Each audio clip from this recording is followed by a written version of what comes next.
నమస్కారం. ప్రభుత్వ ఉద్యోగంలో ఉన్నప్పుడు విధి నిర్వహణలో దురదృష్టవశాత్తు ఏదైనా ప్రమాదం జరిగితే పరిస్థితేంటి? ఈరోజు మన విశ్లేషణలో ఆ సమయంలో ఉద్యోగులకు, వారి కుటుంబాలకు కొండంత అండగా నిలిచే తెలంగాణ ప్రభుత్వ స్పెషల్ డిజబిలిటీ లీవ్ గురించి చాలా వివరంగా మాట్లాడుకోబోతున్నాం.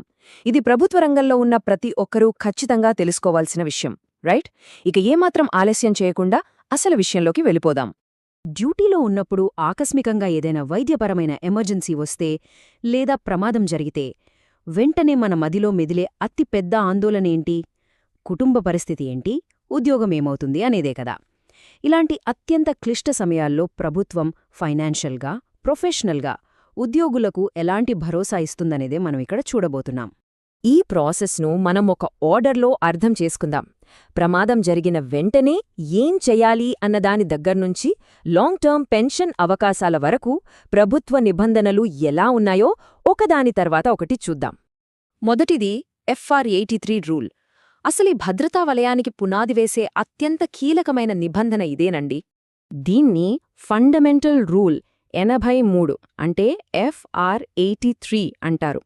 అధికారిక విధుల్లో ఉన్నప్పుడు ఎవరైనా ఉద్యోగి గాయపడినా, డిజేబిలిటీ బారిన పడినా వారికి ప్రత్యేకంగా సెలవు మంజూరు చేయడానికి ఇదే మెయిన్ లీగల్ బేస్. ఇది కేవలం ఒక బుక్లో ఉన్న రూల్ కాదు, ఆపదలో ఉన్న ఉద్యోగులకు ప్రభుత్వమిచ్చే అతిపెద్ద ఆర్థిక భరోసా. ఇక్కడ మీరు ముఖ్యంగా గుర్తుంచుకోవాల్సిన నంబర్ 3.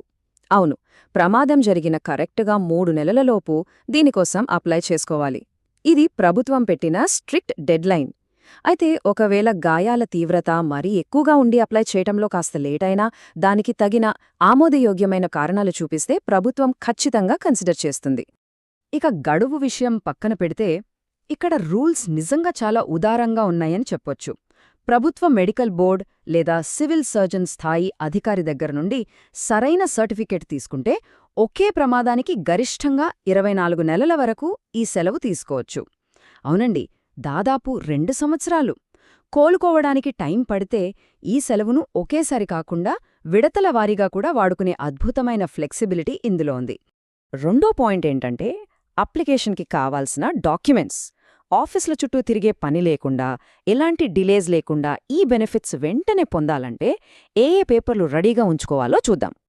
ఇక్కడ ఆ పేపర్ వర్క్ ప్రాసెస్ అంతా చాలా క్లియర్గా ఉంది చూడండి. ముందుగా ప్రమాదం ఎలా జరిగిందో వివరిస్తూ మీపై అధికారి ఇచ్చే యాక్సిడెంట్ రిపోర్ట్ కావాలి. ఆ తర్వాత సివిల్ సర్జన్ స్థాయి అధికారి ఇచ్చే మెడికల్ సర్టిఫికేట్, ఒకవేళ రోడ్డు ప్రమాదమైతే పోలీస్ FIR కాపీ, చివరగా FR 83 నిబంధనను మెన్షన్ చేస్తూ అధికారికంగా పెట్టుకునే లీవ్ అప్లికేషన్. ఈ 4 డాక్యుమెంట్స్ పక్కాగా రెడీ చేసుకోవాలి. సరే, పేపర్ సబ్మిట్ చేసేశారు. ఇప్పుడు మూడో పాయింట్, సెలవు వ్యవధి మరియు జీతం. కోలుకునే ఈ సుదీర్ఘ సమయంలో ఉద్యోగికి శాలరీ ఎలా వస్తుంది అనేది అర్థం చేసుకోవడం చాలా ముఖ్యం కదా. ఇక్కడ మీరు గమనిస్తే రీసెంట్ అప్డేట్స్తో ఈ రూల్స్ ఉద్యోగులకు మరింత ఫేవర్గా మారాయి. ఇప్పుడు మొదటి 120 రోజులకు ఎటువంటి కోత లేకుండా పూర్తి జీతం గ్యారంటీగా వస్తోంది. పాత రోజుల్లో ఇది తక్కువగా ఉండేది. ఆ 120 రోజుల తర్వాత కూడా ఇంకా సెలవు అవసరమైతే మిగిలిన టైంకి సగం జీతమిస్తారు. ఏదేమైనా ఆపద సమయంలో ఇదొక సాలిడ్ ఫినాన్షియల్ సపోర్ట్ అనడంలో ఎలాంటి డౌట్ లేదు. జీతం ఇవ్వటమే కాకుండా మెడికల్ ట్రీట్మెంట్కి అయ్యే ఖర్చులను కూడా ప్రభుత్వం రీయింబర్స్మెంట్ రూపంలో తిరిగి చెల్లిస్తుంది. అయితే ఇక్కడొక చిన్న లాజిక్ ఉంది. ఒకవేళ ఉద్యోగికి వర్క్మ్యాన్ కాంపెన్సేషన్ యాక్ట్ కింద విడిగా ఏదైనా ఆర్థిక పరిహారం అందిందనుకోండి, అప్పుడు ఆ వచ్చిన అమౌంట్ని ఈ లీవ్ పీరియడ్లో ప్రభుత్వం ఇచ్చే జీతం నుండి కట్ చేస్తారు. ఇది కాస్త ఇంపార్టెంట్ పాయింట్, గుర్తుంచుకోవాలి. 4వ అంశం, అదనపు సెలవుల కలయిక. అంటే ఫుల్ శాలరీ వచ్చే ఆ మొదటి 120 రోజులు అయిపోయాక ఆదాయం సగానికి పడిపోకుండా ఉండాలంటే ఏం చేయాలి? అదృష్టవశాత్తు ఇక్కడ మనకు కొన్ని ఆప్షన్స్ ఉన్నాయి. మన అకౌంట్లో ఉన్న హాఫ్ పే లీవ్ని మెడికల్ సర్టిఫికేట్తో కమ్యూట్ చేసి పూర్తి జీతంగా మార్చుకోవచ్చు. లేదా అప్పటికే బ్యాలెన్స్ ఉన్న ఎర్న్డ్ లీవ్ అంటే ఆర్జిత సెలవులను కూడా వాడుకోవచ్చు. ఇవేమీ మన అకౌంట్లో లేనప్పుడు మాత్రమే లాస్ట్ ఆప్షన్గా ఈ ఎక్స్ట్రాఆర్డినరీ లీవ్ అంటే వేతనం లేని సెలవులోకి వెళ్లాల్సొస్తోంది.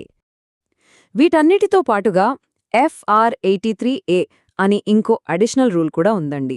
ఇది గెజెటెడ్, నాన్ గెజెటెడ్ అన్న తేడా లేకుండా ఉద్యోగులందరికీ ఈ రెగ్యులర్ రూల్స్తో పాటే అదనపు మార్గదర్శకాలను అందిస్తుంది.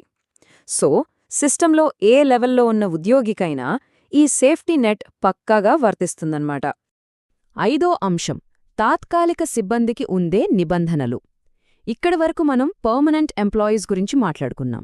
మరి టెంపరరీ బేసిస్ మీద పనిచేసేవాళ్ల పరిస్థితేంటి? ఇక్కడే మనకు ఒక క్లియర్ డిఫరెన్స్ కనిపిస్తోంది.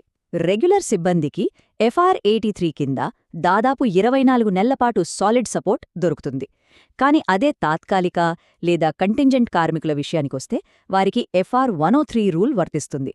దీని కింద లభించే సెలవు సౌకర్యాలు చాలా లిమిటెడ్గా ఉంటాయన్నమాట. అంటే రెగ్యులర్ ఎంప్లాయీస్కు ఉన్నంత విస్తృతమైన కవరేజ్ వీరికి ఉండదు. 6వది శాశ్వత అశక్తత మరియు పెన్షన్. ఇది కాస్త ఎమోషనల్ టాపిక్. ఒక్కవేళ ప్రమాదం తీవ్రత వల్ల ఉద్యోగి శాశ్వతంగా మళ్లీ డ్యూటీకి తిరిగి రాలేని పరిస్థితులొస్తే ఏంటి? ఇలాంటి అత్యంత బాధాకరమైన పరిస్థితుల్లో GOMS నంబర్ 313 అనేది ఒక ఫైనల్ సేఫ్టీ నెట్లాగా పనిచేస్తుంది. సదరు ఉద్యోగి శాశ్వతంగా విధులకు పనికి రాడని మెడికల్ బోర్డు గనక డిక్లేర్ చేస్తే వారికి ఖచ్చితంగా ఇన్వాలిడేషన్ పెన్షన్ మంజూరు చేస్తారు. అంటే శారీరకంగా దెబ్బతిన్నప్పటికీ ఆ కుటుంబానికి ఆర్థికంగా ఒక ఆశాకిరణంలాగా ఈ పెన్షన్ అండగా నిలుస్తుంది. ఇప్పుడు ఈ పాయింట్ చూడండి. ఇది వినడానికి నిజంగా ఎంతో రిలీఫ్నిస్తుంది. ఎందుకంటే ఉద్యోగి ఇన్ని నెలలపాటు విధులకు దూరంగా ఉన్నప్పటికీ ఈ స్పెషల్ డిజబిలిటీ లీవ్ కాలాన్ని ప్రభుత్వం ఆన్ డ్యూటీగానే ట్రీట్ చేస్తుంది. అంటే దీని అర్థమేంటే ఆ ఉద్యోగి ప్రమోషన్లు కానీ, సీనియారిటీ కానీ, ఇంక్రిమెంట్లు కానీ ఎక్కడా ఆగిపోవు. అంతా మామూలుగానే కంటిన్యూ అవుతుంది. ఇది నిజంగా గ్రేట్ కదా? అయితే ఇక్కడ ఒక చిన్న ఎక్సెప్షన్ ఉందండి. పోలీస్ లేదా విద్యుత్ శాఖ లాంటి హైరిస్క్ డిపార్ట్మెంట్స్లో పనిచేసేవాళ్ల కోసం ప్రభుత్వం అప్పుడప్పుడు కొన్ని స్పెషల్ జీవోలను జారీ చేస్తుంటుంది. కాబట్టి ఆయా శాఖల్లో పనిచేసే సిబ్బంది తమకు అదనంగా ఉన్న రూల్స్ని ఎప్పటికప్పుడు చెక్ చేసుకోవడం చాలా మంచిది. ఫైనల్గా ఈ విశ్లేషణ మన ముందు ఒక పెద్ద ప్రశ్నను ఉంచుతుంది. ఒక ఉద్యోగికి అత్యవసర పరిస్థితి వస్తే తమ కుటుంబాన్ని కాపాడే ఇంత బలమైన సేఫ్టీ నెట్ ఉందనే విషయం ఈరోజు ఎంతమంది ప్రభుత్వ ఉద్యోగులకు పూర్తిగా తెలుసు? ఖచ్చితంగా అందరికీ తెలుసుండాలి. ఈ రూల్స్పై అవేర్నెస్ తీసుకురావడం, మన తోటి ఉద్యోగులకు ఈ సమాచారం చేరవేయడం మనందరి బాధ్యత. ఇలాంటి వీడియోల కోసం మా ఛానల్ను తప్పకుండా సబ్స్క్రైబ్ చేసుకోగలరు, లైక్ చేయగలరు, అదేవిధంగా మీ ఫ్రెండ్స్తో షేర్ చేయగలరు.